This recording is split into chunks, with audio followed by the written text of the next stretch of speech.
Na shukrani hizo kwa kweli zinaenda moja kwa moja kwa Mheshimiwa Rais wa Jamhuri ya Muungano wa Tanzania Dr. Samia Suluhu Hassan, ambaye yeye ndio ambaye amekuwa kinara katika kuhakikisha tunatekeleza miradi hii ya nishati. Nyie mnafahamu Mheshimiwa Rais sasa anafahamika duniani kwa namna ambavyo anasimamia miradi ya nishati kwa kadri ya uwezo wake, na anavyosimamia miradi ya nishati kuonyesha kwamba tunaendeleza na uzalishaji, lakini vile vile usambazaji, kuhakikisha wananchi wengi wanafikiwa na umeme. Lakini pamoja na hayo, tumepokea maelekezo ya kamati juu ya kuhakikisha serikali inalipa fidia katika miradi ya Ruhuji na Rumakali, ambapo katika mradi wa Ruhuji takriban fidia ni bilioni 37 na mradi wa Rumakali bilioni 26. Miradi hii kama nilivyotangulia kusema, Mheshimiwa Rais katika baadhi ya maeneo ambayo amejitanabaisha nayo ni katika sekta ya nishati. Kwa kweli miradi ya nishati, hata ukisoma mipango ya maendeleo, inachukuliwa kwa uzito mkubwa sana.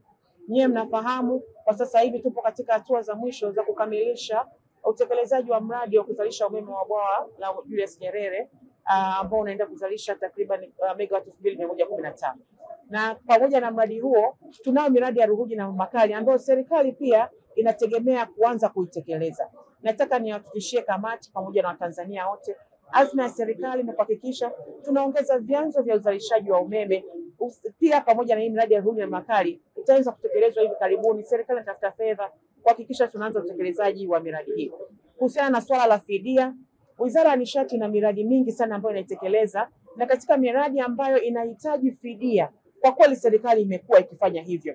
Nyie ni mashahidi, tumeona miradi huu wa Taza, wananchi wamelipwa fidia. Mradi wa kupeleka umeme wa gridi Katavi, serikali imelipa fidia, pamoja na miradi mingine yote. Na kwa mradi huu wa Ruhuji na Rumakali pia serikali imejidhatiti kuhakikisha kwamba tunawalipa wananchi fidia ili utekelezaji wa mradi huu uende kuwa vizuri.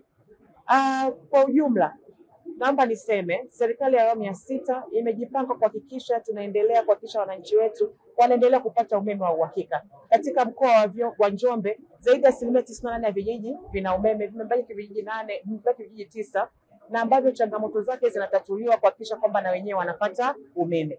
Lakini pia shirika letu la umeme la TANESCO limeendelea na programu za kusambaza umeme maeneo ya pembezoni na kuimarisha nguvu ya umeme ili kuhakikisha wananchi wanaendelea kupata umeme wa uhakika. Mheshimiwa Rais ameahidi ikifika 2030 anataka 75% ya wananchi waweze kupata umeme, lakini vile waweze kutumia nishati safi ya kupikia. Na sisi kama wasaidizi wake tukiongozwa na Dr. Doto Mashaka Biteko tuko hapa kuhakikisha maono ya Mheshimiwa Rais yanatimilika.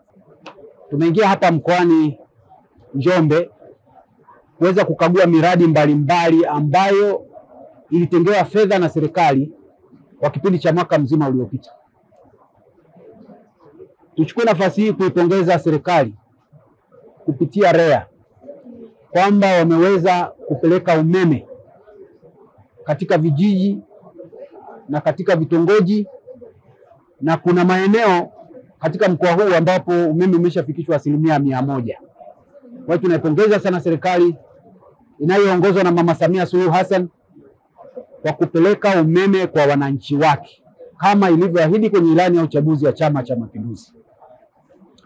Ni jambo la msingi sana, wananchi wamesubiri miaka mingi.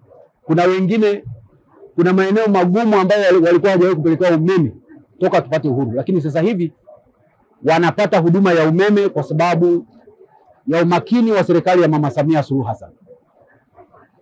Hilo la kwanza. La pili, tunapenda kuishauri serikali pia kwamba kuna miradi yetu ya Ruhuji na Rumakali, maeneo ambayo yakiwekezwa kuweka mitambo ya umeme itazalisha zaidi ya megawati 500.